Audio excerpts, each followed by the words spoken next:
बिस्मिल्लाहिर्रहमानिर्रहीम। अस्सलामु अलैकुम। Object oriented programming using C plus plus की लेक्चर नंबर 7 में खुशामदीद। हमारे आज की इस लेसन का टॉपिक है how to declare array of objects. हम इस लेसन में ये सीखेंगे कि क्या ऑब्जेक्ट्स की भी एरे बन सकती है। अगर ऑब्जेक्ट्स की एरे बन सकती है तो इसका इस्तेमाल क्या होगा, हम उसको कैसे इस्तेमाल करेंगे, इससे हमें फ़ायदा क्या होगा कि बजाय इसके कि हम मल्टीपल ऑब्जेक्ट्स को क्रिएट करें और वो मेमोरी में कोई भी जगह घेरें, इसका एक फ़ायदा ये होगा कि मेमोरी में कंटिगुअस मेमोरी लोकेशन ऑब्जेक्ट्स के लिए रिजर्व हो जाएंगे और हम लूप की मदद से इनको कंट्रोल भी कर सकेंगे और उनके अंदर हम अपना डेटा डाल भी सकेंगे और उनसे अपना डेटा वापस निकाल भी सकेंगे। तो आइए हम इसकी इब्तिदा करने से पहले कुछ बुनियादी बातों को सीख लेते हैं। अरे क्या है? अरे collection of similar data type है। हमारे पास data type integer, float, double, character हैं। अगर आप उनकी एरे को डिक्लेयर कर लेते हैं तो इससे क्या हो जाता है, मेमोरी के अंदर कंटिगुअस मेमोरी लोकेशन रिजर्व हो जाते हैं और उनमें उसी किस्म का डेटा हम इसके अंदर डाल सकते हैं। उम्मीद है कि आपको एरे का कंसेप्ट क्लियर होगा, क्योंकि ये प्रोसीजरल प्रोग्रामिंग लैंग्वेजेस का एक इंतहाई इम्पोर्टेंट कॉन्सेप्ट। अब हम आपको ये बताते चलें कि ज़रूरी नहीं है कि जो हमारे पास अपने डेटा टाइप्स थे, जो बिल्ट इन डेटा टाइप्स थे, जो सी प्लस प्लस के पहले से मौजूद जो वेल नाउन डेटा टाइप्स हैं, सिर्फ उनकी एरे बन सकती है।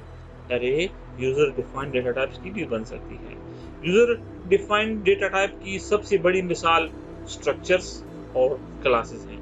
इसका मतलब क्या हुआ कि क्लासेस की भी एरे बन सकती है और स्ट्रक्चर की भी एरे बन सकती है। हम ऑब्जेक्ट्स की एरे को भी क्रिएट कर सकते हैं और ये एरे के एलिमेंट्स जो होंगे ये कंटिन्यूअस मेमोरी लोकेशन के अंदर अपनी जगह घेरेंगे और फिर इन एरेस एलिमेंट्स को हम एक्सेस कर सकते हैं जिस तरह हम ऑर्डिनरी एरेस के एलिमेंट्स को एक्सेस किया करते हैं। आइए ज़रा ऑब्जेक्ट्स की एरे को प्रैक्टिकल एग्जांपल की मदद से एक्सप्लोर करने की कोशिश करते हैं और देखते हैं कि ये किस तरह काम करेगा और ये क्या चीज़ है। तो आइए हम अपने कंप्यूटर की स्क्रीन पे चलते हैं और वहाँ पर डेव सी प्लस प्लस में हम इन कॉन्सेप्ट को इम्प्लीमेंट करने की कोशिश करते हैं। ये स्टूडेंट्स, प्रॉब्लम हमारे सामने ये है कि write a program to declare array of objects. तो हमने सबसे पहले हैश इंक्लूड और नेम स्पेस std को लिखा। इस बार हमारी क्लास का नाम है प्लेयर। इस प्लेयर क्लास के अंदर हम प्राइवेट सेक्शन में इस बार 2 वेरिएबल रखते हैं। कैरेक्टर टाइप का वेरिएबल होगा, नेम उसका नाम है और 20 लोकेशन हमने उसके रिजर्व कर लिए। तो आप कह सकते हैं कि हमारे पास एक कैरेक्टर एरे है और उसका नाम नेम है। एक इंटीजर टाइप का वेरिएबल होगा, इसका नाम एज है। अब हम आते हैं पब्लिक सेक्शन में और पब्लिक सेक्शन के अंदर हम 2 फंक्शंस का प्रोटोटाइप लिखते हैं। वो फंक्शंस की रिटर्न टाइप नहीं है। फंक्शन का नाम होगा इनपुट, उसके पैरामीटर्स भी नहीं है, तो पैरामीटर्स को भी हम वॉइड लिख देते हैं सेमीकोलन। मैं ज़रा कमेंट में लिखता हूँ कि ये फंक्शन प्रोटोटाइप है। इसी तरह एक और फंक्शन वॉइड लिखा, इसका रिटर्न टाइप नहीं है। डिस्प्ले फंक्शन का नाम होगा, इसके भी पैरामीटर्स नहीं है, तो ये भी फंक्शन प्रोटोटाइप है। ये ऐसा क्यों किया? मैं दोबारा आपके सामने ये कंसेप्ट दोबारा क्लियर करवा देना चाहता हूँ कि अगर आपके पास फंक्शन स्मॉल होगा तो आप उसको इनसाइड द क्लास डिफाइन कर सकते हैं, लेकिन अगर आपके पास फंक्शन लार्ज है तो उसको आप आउटसाइड द क्लास भी डिफाइन कर सकते हैं। ऑल्दो जो फंक्शन हमारे पास ये स्मॉल ही हैं, लेकिन कॉन्सेप्ट्स को क्लियर करवाने के लिए, ताकि ये कॉन्सेप्ट आपके क्लियर हो जाएं, मैं वही मेथडोलॉजी यूज़ कर रहा हूँ कि इसका प्रोटोटाइप तो यहाँ पर मैं डिक्लेयर कर रहा हूँ और उसको डिफाइन करेंगे हम आउटसाइड द क्लास। ये मैं आपको पिछली वीडियो में बता चुका हूँ कि अगर आपने फंक्शन को आउटसाइड द क्लास डिफाइन करना है तो आपको 2 काम करने पड़ेंगे। सबसे पहले आपने उसका प्रोटोटाइप इनसाइड द क्लास और आपने आउटसाइड द क्लास पर उसको डिफाइन करना है। प्रोटोटाइप उसका आप प्राइवेट सेक्शन में भी रख सकते हैं और आप पब्लिक सेक्शन में से, डिपेंडिंग ऑन योर फंक्शन। अगर आपका फंक्शन प्राइवेट है तो आप उसका प्रोटोटाइप प्राइवेट सेक्शन में रखें, अगर आपका फंक्शन पब्लिक है तो आप उसका प्रोटोटाइप पब्लिक सेक्शन में रखें। तो इसके बाद जब हम फंक्शन को डिफाइन करते हैं तो जो इस फंक्शन का रिटर्न टाइप है वही इस वक्त फंक्शन का कोई रिटर्न टाइप नहीं है, वॉइड है तो हम वॉइड ही लिखते हैं। फिर क्लास का नाम प्लेयर है। फिर हम स्कोप एक्सेस ऑपरेटर या इसको हम स्कोप रेजोल्यूशन ऑपरेटर कहते हैं, ये लिख लेते हैं। और फिर फंक्शन, और इस वक्त मेरे फंक्शन का नाम है इनपुट। तो हम इनपुट फंक्शन को चूंकि डिफाइन करना चाह रहे हैं, इस इनपुट फंक्शन के जिम्मे में ये काम लगाना चाहता हूँ कि ये मुझे प्लेयर का नाम और उसकी एज को एज ए इनपुट लेगा। तो सबसे पहले एक मैसेज आ जाए और ये न्यू लाइन के ऊपर हो कि इंटर प्लेयर नेम प्लीज, और फिर सिन स्टेटमेंट के जरिए से हम प्लेयर के जो नाम है उसको हम नेम वेरिएबल में स्टोर करें। इसी तरह एक और मैसेज, वो मैसेज हो कि इंटर प्लेयर एज प्लीज।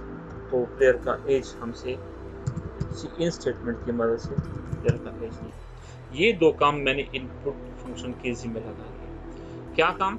कि आपको एक मैसेज डिस्प्ले हो, फिर आपने नाम इंटर करना है और नाम वो इस वेरिएबल के अंदर स्टोर हो जाएगा, और फिर दोबारा मैसेज कि आप एज प्लेयर का दे दें और प्लेयर का एज। और हम डिस्प्ले फंक्शन के जिम्मे जो काम लगाना चाहते हैं, इन नामों को जो हमने यहाँ पर दिए हुए हैं इनको डिस्प्ले करना। क्योंकि इनको भी हम आउटसाइड द क्लास डिफाइन कर रहे हैं, तो वही मेथोडोलॉजी कि जो उसका टाइप है वॉइड, क्लास का नाम, स्कोप एक्सेस ऑपरेटर, इसके बाद फंक्शन का नाम और फिर फंक्शन का काम। फंक्शन का काम क्या होगा कि मेरे पास मैसेज आए और जो नाम हमने इंटर किया हुआ है यही नाम हमें प्रिंट करके दे।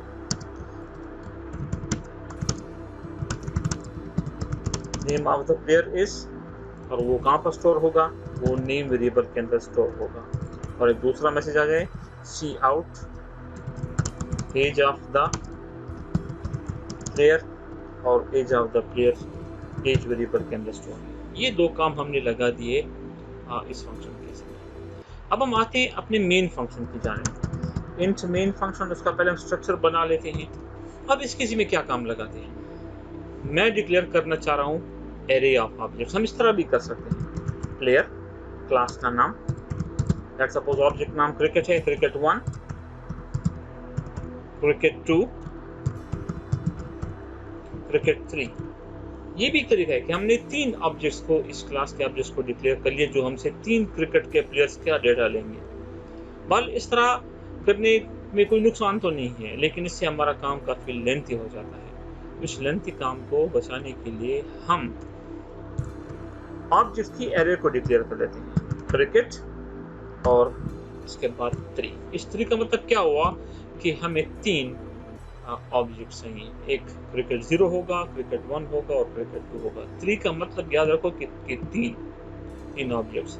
और चूंकि एरे है और आपको पता है कि एरे की इंडेक्स 0 से स्टार्ट होती है, तो पहले क्रिकेट के प्लेयर का जो डेटा होगा वो स्टोर होगा इंडेक्स 0 पे, दूसरे का इंडेक्स 1 पे, तीसरे का इंडेक्स 3 के ऊपर। हम एक मैसेज जनरेट करते हैं कि enter the name and age of player, कि आप प्लेयर का नेम और एज जो है ना वो काइंडली इंटर कीजिएगा। अब क्या तरीकेकार होना चाहिए? तरीकेकार इसका ये है कि हम लूप को इस्तेमाल करेंगे। फॉर लूप इस सिचुएशन में बेस्ट है। कहाँ से स्टार्ट करना है? इसको 0 से स्टार्ट करना है। 0 से क्यों स्टार्ट किया? क्योंकि ये एरे है और एरे का इंडेक्स 0 से स्टार्ट होता है, तो इसलिए इसको हमने 0 से स्टार्ट करना है। ये लूप कितनी बार चले? ये लूप 3 बार चले। तो i इज लेस देन 3, क्योंकि 0 से स्टार्ट हो रहा है और 3 से लेस तक, तो 0 1 2, इट मीन्स ये 3 बार चलेगा। और इसके बाद इंक्रीमेंट करते हैं हम i को। इसका सिंपल तरीकेकार है, नेम ऑफ ऑब्जेक्ट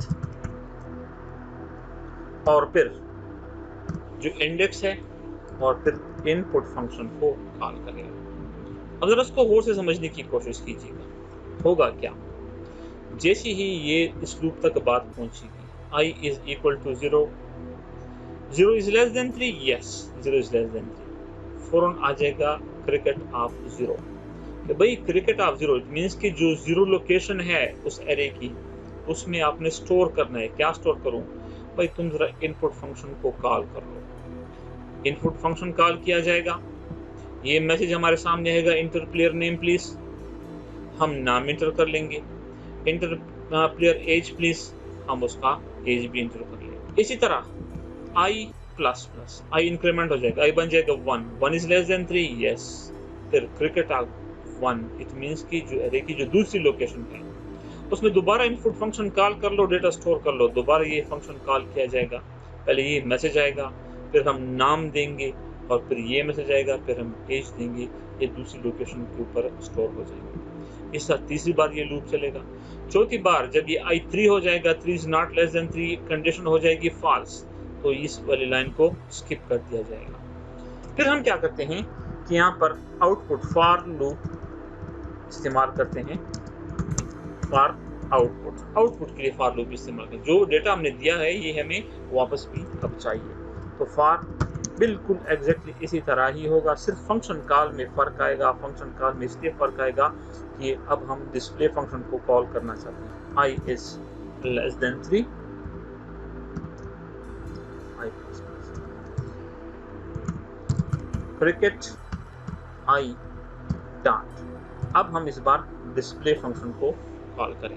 क्या तरतीब चलेगी, यहाँ पर जब पहली लूप ने 3 प्लेयर के नाम हमसे ले लिए, जब यहाँ तक बात आएगी i is 0, 0 is less than 3, yes, तो क्रिकेट ऑफ 0 में जो डेटा स्टोर है उसको डिस्प्ले करो। कैसे डिस्प्ले करूं, इस तरह कि the name of the player, फिर नाम, एज ऑफ द प्लेयर, उसका एज। दूसरी बार जब i प्लस प्लस i 1 हो जाएगा, 1 इज लेस देन 3, तो क्रिकेट ऑफ 1 लोकेशन के ऊपर जो डेटा पड़ा हुआ है उसको डिस्प्ले कर दो। इसी तरह से हमारा डेटा डिस्प्ले होगा। आइए जरा इस प्रोग्राम को हम सेव करते हैं ऑब्जेक्ट एज एरे के नाम से। इसको हम कंपाइल करते हैं और इसको हम रन करते हैं। तो पहला लूप चलेगा, enter player name please, Brian age 30। Enter player name दूसरी बार लूप चल रहा है, स्मिथ 29। तीसरी बार अजहर 25। तो ये पहले लूप ने 3 बार हमसे डेटा लिया। जैसे मैं एंटर करूंगा दूसरा लूप चलेगा और तमाम डेटा के बारे में, the name of the player Brian, age of the player 30, name of the player, age of. यहाँ पर हम थोड़ा सा स्पेस दे देंगे उस फंक्शन के अंदर, तो आपको ये डेटा भी काफी क्लियर नजर आएगा। मैं दोबारा आपके सामने ये लूप को चलाता हूँ, ब्रायन 30, स्मिथ 29, अजहर 25, और इस तरह आप देख सकते हैं कि इस प्रोग्राम में जो मेरा मकसद था आपको ये समझाना कि हम किस तरह ऑब्जेक्ट्स को एज अ एरे डिक्लेयर कर सकते हैं और क्या क्या फ़ायदा हम उससे ले सकते हैं। उम्मीद है कि आपको इस कॉन्सेप्ट की समझ आई होगी।